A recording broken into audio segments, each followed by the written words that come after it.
Hello students, अभी तक हमने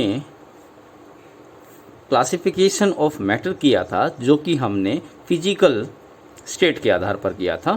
फिजिकल स्टेट के आधार पर हमने मैटर को 3 भागों में बांटा था, सॉलिड, लिक्विड और गैस। आगे हम मैटर का केमिकल क्लासिफिकेशन करेंगे, यानी केमिकल आधार पर हम मैटर को भागों में बांटेंगे। तो यहाँ पर हम बात करते हैं eight a macroscopic or a bulk level matter can be classified as a mixture or a pure substance. यहाँ देखो फिग में भी दे रखा है कि मैटर 2 भागों में विभाजित हुआ केमिकल आधार पर, मिक्सचर और प्योर सब्सटेंस। मिक्सचर को हमने 2 भागों में बांटा, होमोजीनियस मिक्सचर और heterogeneous mixture, homogeneous and heterogeneous. और प्योर सब्सटेंसों को भी हमने 2 भागों में बांटा, एलिमेंट एंड कंपाउंड। अब यहाँ पर हम बात करते हैं कि होमोजीनियस और हेट्रोजीनियस के बारे में। सबसे पहले बात करेंगे मिक्सचर के बारे में। Many of the substance present around us a mixture, जैसे कि आप रेत को देख रहे होंगे, हवा को देख रहे होंगे, दूध हो गया है, सब्जियां हो गई हैं, लकड़ी हो गई है। तो हमारे चारों ओर बहुत सारी ऐसी चीज़ें हैं जो मिक्सचर के रूप में हैं। For example sugar solution in the water, air, tea etcetera, all are the mixture. A mixture contain the 2 और more substance present in it. तो ये मिक्सचर की डेफिनेशन हो गई। एक मिक्सचर है जो रखता है 2 या 2 से ज़्यादा सब्सटेंसों को जो उसमें मौजूद होती हैं, इन एनी रेशियो, किसी भी रेशियो में, which is called its component. और जो चीज़ें उसके अंदर होंगी वो उसके कंपोनेंट कहलाएंगे। जैसे कि हमारे पास यहाँ दे रखा है ए मिक्सचर में भी होमोजीनियस। एक मिक्सचर होमोजीनियस भी हो सकता है या फिर वो हेट्रोजीनियस भी हो सकता है। In a homogeneous mixture the component completely mix with each other.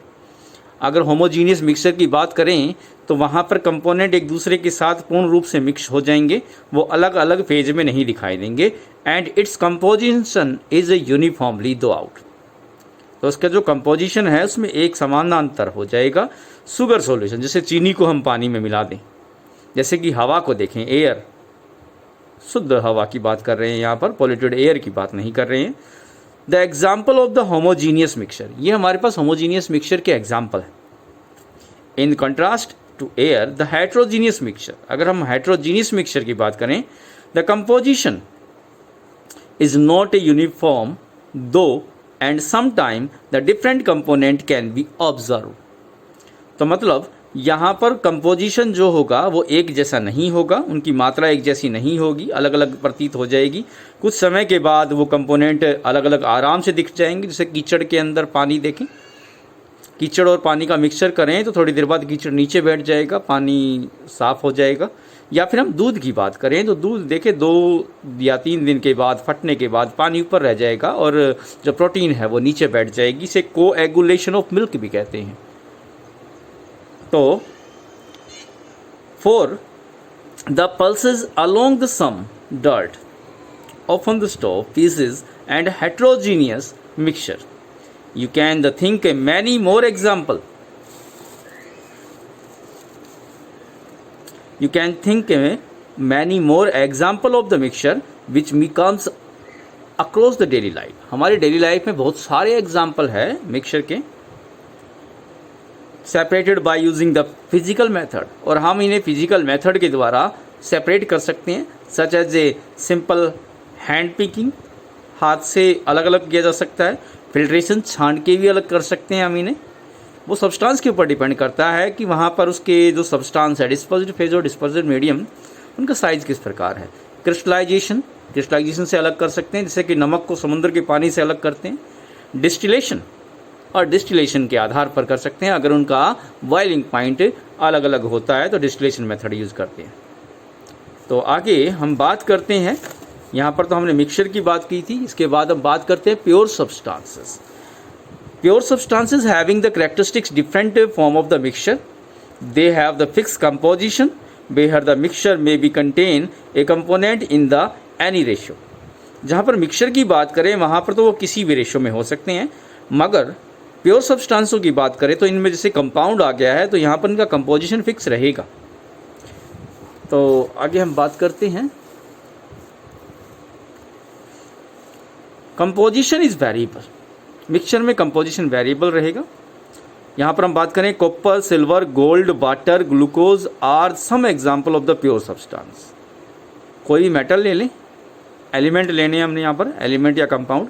Copper हो गया, सिल्वर हो गया, गोल्ड हो गया, वाटर एक कंपाउंड है, ग्लूकोज कंपाउंड है, कॉपर, सिल्वर, गोल्ड यहाँ पर एलिमेंट है। Are some example of the pure substances. Glucose contain the carbon. अब ग्लूकोज के अंदर कार्बन होता है, फॉर्मूला आपको पता होगा, C6H12O6।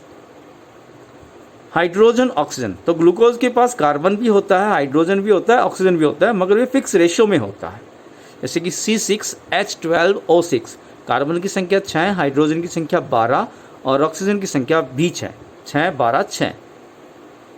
Thus, like the other, the pure substance has the fixed composition. Also, the constituent of the pure substance cannot be separated by the physical method. एक और बात कि जैसे कि मिक्सचर को तो हम फिजिकल मेथड से सेपरेट कर सकते हैं, मगर प्योर कंपाउंड के जो एलिमेंट हैं हम उन्हें अलग अलग नहीं कर सकते हैं फिजिकल मेथड से। आगे यहाँ पर बात करता है, pure substance can be further classify into the element compound. हमने टेबल में भी देखा था कि प्योर सब्सटेंस को हम एलिमेंट और कंपाउंड में बांटते हैं। An element contain the only one type of the particle. जो एलिमेंट होंगे उनमें एक ही प्रकार के एटम होंगे या पार्टिकल्स होंगे। दीज पार्टिकल्स में बी एटम या फिर मॉलिक्यूल। ये एटम के रूप में भी हो सकते हैं, मॉलिक्यूल के रूप में, मगर सभी एक प्रकार के ही एटम होंगे। जैसे कि हम कहें कि सोडियम का एटम, कॉपर का एटम या फिर हाइड्रोजन का मॉलिक्यूल H2 जो H और H है, फ्लोरीन का मॉलिक्यूल जो कि F2 है, दोनों के दोनों F है, और क्लोरीन का मॉलिक्यूल जैसे कि Cl2, दोनों के दोनों Cl। ऑक्सीजन का मॉलिक्यूल O2 जिसमें दोनों के दोनों O है। अगर ये HCl होता यहाँ पर तो H और Cl दो अलग हो जाते, तो ये एलिमेंटल में नहीं, ये कंपाउंड के रूप में आता है।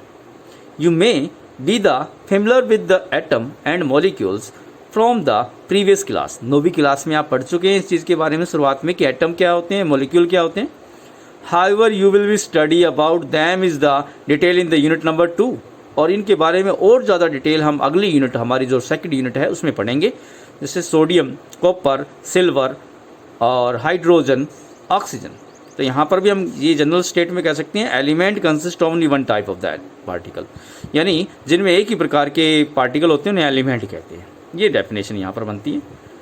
तो यहाँ पर एग्जांपल भी आ गया, सोडियम हो गया, कॉपर हो गया, सिल्वर हो गया, हाइड्रोजन, ऑक्सीजन के एटम की बात कर रहा है यहाँ पर। Are the some example of the element, they contain the atoms of the one type. यहाँ पर एक ही प्रकार के एटम होने चाहिए, जैसे कि हाइड्रोजन के अंदर H2, दोनों एक ही प्रकार के आए हैं। However the atom of the different element are the different in the nature. तो अगर अलग अलग एटम जो अलग अलग नेचर की है वो एक दूसरे के साथ में आए तो हम उन्हें कंपाउंड कहेंगे। जब some element such as the sodium and copper contain the single atom held together in the constituent particles, wherein the some other 2 and more atom combine to give the molecule of the element। तो अगर हम बात करें चाहिए एक ही प्रकार के atom जुड़े, चाहिए दो या दो से ज़्यादा अलग प्रकार के एटम जुड़ें और वो स्टेबल हों, तो हम उन्हें मॉलिक्यूल कहते हैं। जैसे कि हाइड्रोजन H2, ये मॉलिक्यूल भी कहलाएगा, nitrogen N2, oxygen O2। Gas consist of the molecule which is the 2 atom combined to give the respective molecules. This is illustrated in the fig 1.3। जैसे कि आगे फिग में दे रखा है हमारे पास, यहाँ पर HO, N, Cu, Na ये एटम हो गए, H और H मिलकर बना H2, this is the molecule.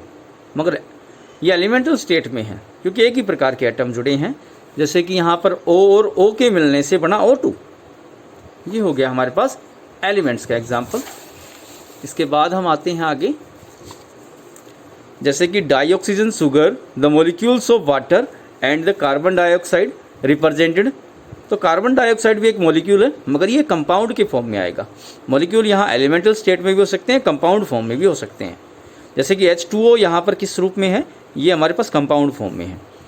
तो यहाँ पर आगे देखें, you have seen above that the water molecule compares 2 hydrogen atom and 1 oxygen atom. Similarly, a molecule of carbon dioxide containing the 2 oxygen atom combined with the 1 carbon atom. अगर carbon dioxide में देखें तो 2 oxygen के atom एक carbon के साथ जुड़ते हैं. वाटर में बात करें तो 2 हाइड्रोजन एक ऑक्सीजन के साथ जुड़ते हैं. Thus, atom of the different element are present in the compound in the fixed या definite ratio. This ratio characterized in the particular compound. तो कंपाउंड की बात करें तो यहाँ पर एटम एक फिक्स रेशो में आपस में जुड़े हुए होते हैं, तो उन्हें हम कंपाउंड कहते हैं. The compound are different from those of the constituent element. ये उसके कंस्टिट्यूएंट एलिमेंट से अलग गुण रखते हैं. For example, hydrogen and oxygen are the gases where the compound formed by their combinations. Water is a liquid. अगर hydrogen को pure में ले H2 जो गैस है, O2 वो भी गैस है, मगर इन दोनों से मिलकर बनेगा H2O जो कि लिक्विड स्टेट में होता है रूम टेम्परेचर पर. It is interesting to note that hydrogen burn with the pop sound. Oxygen is support the combustion. Hydrogen pop sound के साथ में बर्न होता है, ऑक्सीजन कंबशन में बर्निंग में सहायता करती है. But water is use to fire extinguisher. मगर इन दोनों से जो मिलकर बना है वो आग बुझाता है. यानी दोनों तो बर्निंग में सहायता करते हैं, मगर यहाँ पर इनसे दोनों से मिलकर बना जो कंपाउंड है वो आग बुझाएगा. यहाँ पर आगे बात करें, moreover the constituent of the compound can not be separated into the similar substances by the physical method. They can be separated by the chemical method. Compound जिन एलिमेंटों से मिलकर बना है उन एलिमेंटों को हम फिजिकल मेथड से अलग नहीं कर सकते हैं, केमिकल मेथड के द्वारा उन्हें सेपरेट किया जा सकता है. तो आगे हम बात करते हैं property of matter and there measurement. Matter की प्रॉपर्टी और उनका measurement. Every substance has the unique characteristics property. This property can be classified into the category physical property and chemical property. तो किसी भी सब्सटेंस की जो प्रॉपर्टियां हैं हम 2 रूपों में बांटते हैं. एक तो फिजिकल प्रॉपर्टी होती है, केमिकल प्रॉपर्टी. फिजिकल प्रॉपर्टी कौन सी होती हैं? Physical property are those property which can be measure, जिन्हें हम माप सकते हैं. Observe without the changing the identity. बिना उसकी पहचान बदले हम उसे ऑब्जर्व कर सकते हैं. और the composition of the substance. Some example of the physical property are the color, odor, melting point, boiling point या फिर density. ये कुछ physical property के example हैं. आगे हम बात करते हैं the measurement of and observation of chemical property required the chemical change. अगर आपने किसी substance की chemical property को measure करना है तो उसके अंदर chemical change करने होंगे, उसे बदलना होगा. For example,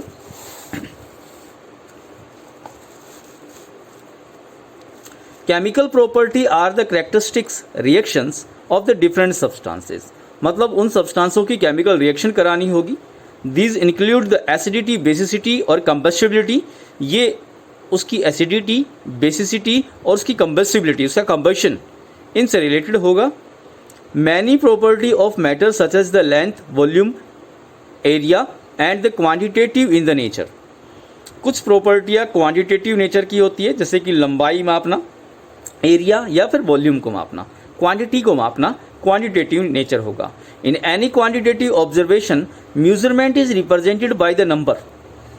जब हम क्वांटिटेटिव ऑब्जर्वेशन करते हैं तो मेजरमेंट को हम किसी नंबर में लेते हैं, जैसे 4, 5, 6, 7, फॉलो बाय द यूनिट. उसके बाद हम यूनिट का लेते हैं. जैसे लेंथ को मापते हैं 5 मीटर, पहले लिखा 5 is a number and metre is a unit. जैसे कि फोर्स की बात करें तो 10 newton, 10 is a number and Newton is a unit. Follow by the unit which is a measure.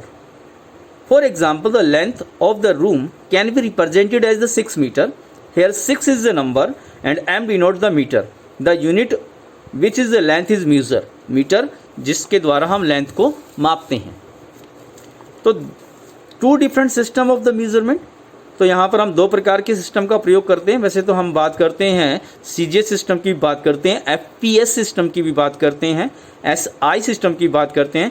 यहाँ के आधार पर देखें तो जैसे कि एक इंग्लिश सिस्टम, इंग्लिश सिस्टम में हम FPS सिस्टम का यूज़ करते हैं, और मेट्रिक सिस्टम इसमें हम CGS और SI सिस्टम का, मगर स्टैंडर्ड इंटरनेशनल के रूप में हम SI सिस्टम का प्रयोग करते हैं। But being to use to different part of the words, the metric system is originated in the France. जो मीट्रिक सिस्टम है ये कहाँ से ओरिजिनेट हुआ है? फ्रांस से। In the late 19th century was the more convenient as it was the based on the decimal system।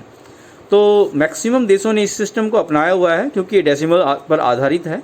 The need to the common standard system was being to felt by the scientific community such as the system is established in the 1960 and is discussed below in the detail। The international system of the unit, SI system की बात करते हैं जो कि हमारा international system है।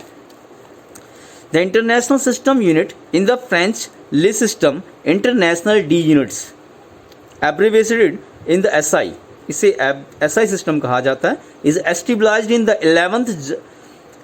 11th General Conference on the weight and measurement CGPM of the Conference General and these points etc measurements, and CGPMs is the internal governmental treaty organism created by the diplomatic treaty known as the Meter Convention which was signed in the Paris in the 1875। तो यहाँ पर हम बात करते हैं जो SI system है। The SI system has the 7 base unit. SI system के पास कितनी बेसिक यूनिट होती है? 7 बेसिक यूनिट होती है। They are the listed in the table 1.1। तो यहाँ देखिए टेबल 1.1 की बात करते हैं, ये टेबल है 1.1। 7 बेसिक यूनिट कौन सी है? लेंथ है, मास है, टाइम है, इलेक्ट्रिक करंट, थर्मोडाइनमिक टेम्परेचर और अमाउंट ऑफ सब्सटेंस और luminous intensity. Amount of substance को मोल में मापते हैं, ल्यूमिनस ऑफ इंटेंसिटी को कैंडल में, टेम्परेचर को केल्विन में मापते हैं, इलेक्ट्रिक करंट को एम्पियर में, टाइम को सेकंड में मापते हैं, मास को किलोग्राम में, लेंथ को मीटर में। ये हमारे पास स्टैंडर्ड इंटरनेशनल सिस्टम की 7 बेसिक यूनिटें हैं जिनके द्वारा हम किसी भी यूनिट के बेसिक आधार को वहाँ पर बनाते हैं। तो आगे हम बात करते हैं। This unit is pertain of the 7 fundamental scientific quantity. ये 7 फंडामेंटल साइंटिफिक क्वांटिटी को रखती है, अभी हमने देखा है। The other physical quantity such as the speed, volume, density can be derived from this quantity. जो 7 हमने बात की थी ये तो फंडामेंटल है और इन्हीं से जो ड्राइव होती है, जैसे कि हम बात करें speed is equal to distance upon time. Distance और टाइम दोनों फंडामेंटल और इनसे ड्राइव हुई स्पीड। वॉल्यूम होगा लेंथ, ब्रेथ और इनटू हाइट, तो ये तीनों लेंथ, ब्रेथ इनटू हाइट से ड्राइव हुआ है। Density is equal to mass upon volume. Mass और वॉल्यूम है हमारे ड्राइव्ड, तो mass upon volume density derived unit हुई। Can be derive from this quantity. The definition of the SI unit is given the table 1.2। यहाँ कुछ definitions भी दे रखी है, यहाँ पर एक ये टेबल दे रखी है हमारे पास। इस टेबल के अंदर कुछ फंडामेंटल जो हमारे पास यूनिट है उनकी डेफिनेशन नहीं मिलेगी, वो हम नेक्स्ट वीडियो में बात करेंगे। The SI system is the prefix to the indicated the multiples and submultiple of the unit. The prefix is listed in the table 1.3।